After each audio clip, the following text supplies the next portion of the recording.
North Paravur Sreenarayana വിലാസം higher secondary സ്കൂളിലെ high school വിഭാഗം സംസ്കൃത ചമ്പു പ്രഭാഷണത്തിൽ ഫസ്റ്റ് എ ഗ്രേഡ് കരസ്ഥമാക്കിയ വിനോദിനി എന്ന കൊച്ചുമിടിക്കുകയാണ് നമ്മളോടൊപ്പം മെട്രോ ന്യൂസ് ചാനലിൻ്റെ ലൈവ് സ്റ്റുഡിയോയിലുള്ളത്.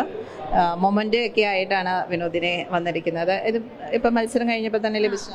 മത്സരം കഴിഞ്ഞപ്പോൾ തന്നെ കിട്ടുകയാണ്. മൊമെൻ്റ് ഒക്കെ ആയിട്ട് വിൻ ചെയ്ത സന്തോഷത്തിലാണ് നമ്മുടെ സ്റ്റുഡിയോയിലേക്ക് എത്തിയിരിക്കുന്നത്. എന്തായിരുന്നു തീം സെലക്ട് ചെയ്തിരുന്നത്? ഈ കർണൻ്റെ ജനനവും കുന്തിയുടെ മരണം വരെയുള്ള സീനായിരുന്നു.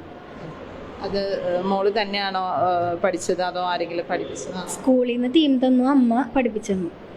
അമ്മ സംസ്കൃതം ടീച്ചറാണ്. അമ്മ സംസ്കൃതം ടീച്ചറാണ്. അപ്പം സ്കൂളിലെ ടീച്ചർമാർ തീമൊക്കെ സെലക്ട് ചെയ്ത് കൊടുത്തു, അമ്മയാണ് പഠിപ്പിച്ചെല്ലാം കൊടുത്തത്. ഫസ്റ്റ് ടൈമാണോ മോള് പാർട്ടിസിപ്പേറ്റ് ചെയ്യണത്? ഇല്ല, കഴിഞ്ഞ പ്രാവശ്യം സ്റ്റേറ്റ് എ ഗ്രേഡ് ആയിരുന്നു. കഴിഞ്ഞ പ്രാവശ്യം പങ്കെടുത്തായിരുന്നു. കഴിഞ്ഞ പ്രാവശ്യം സ്റ്റേറ്റിൽ പോയി എ ഗ്രേഡ് ഉണ്ടായിരുന്നു.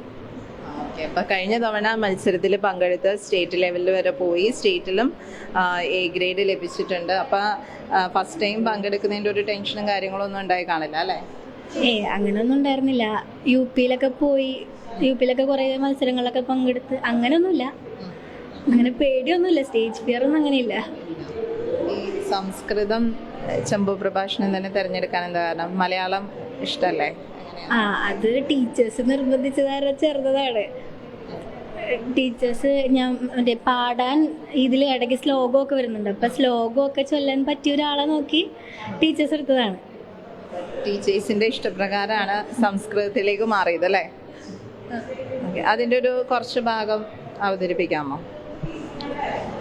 സഹൃദയാനാം പുരതഃ ചമ്പു പ്രഭാഷണരൂപേണ അഹം അവതാരയാമി ഇതിഹാസജനനി വിശ്വപ്രസിദ്ധേ വ്യാസമഹാഭാരതേ മാതൃത്വസ്യ മഹനീയ നിദർശനമലം കുർവതി കാചിത് ജനനി അസ്തി പാണ്ഡവാനാം പ്രിയജനനി ഇതിഹാസകാവ്യജനനി കുരുവീര പാണ്ഡുരമണി ശ്രീബാദരായണ മുനി ചിത്തഭാവന വനപുല്ല സുമപൂർണ ലതിക. വളരെ മനോഹരം. കാര്യം നമ്മൾ കഥാപ്രസംഗം മലയാളമാണ് കൂടുതലായിട്ട് കേട്ട് പരിചിതമായിട്ടുള്ളൂ. ഇത് സംസ്കൃതത്തിൽ ഈ കഥാപ്രസംഗത്തിൻ്റെ തന്നെ സംസ്കൃത ട്രാൻസ്ലേഷൻ ചെയ്ത് അങ്ങനെ. പാട്ട് പഠിച്ചിട്ടുണ്ടോ? പാട്ട് കുറച്ച് നാൾ പഠിച്ചിട്ടുണ്ട്, അധികം നാളൊന്നും പഠിച്ചിട്ടില്ല, കുറച്ച്.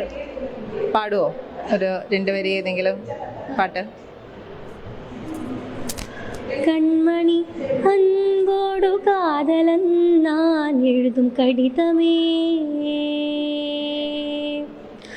പൊന്മണി ഉൻ വീട്ടിൽ സൗഖ്യമാനിങ്ക് സൗഖ്യമേ,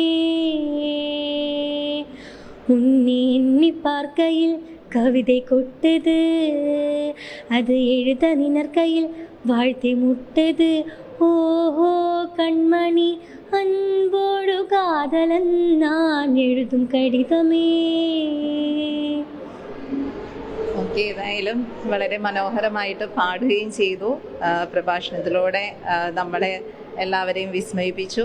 ഫസ്റ്റ് എ ഗ്രേഡ് കരസ്ഥമാക്കി മൊമെൻ്റ് ഒക്കെ ആയിട്ട് നമ്മുടെ സ്റ്റുഡിയോയിൽ എത്തിച്ചേർന്നു. എല്ലാത്തിനും വളരെയധികം സന്തോഷം. എല്ലാവിധ വിജയാശംസകളും നേരുന്നു.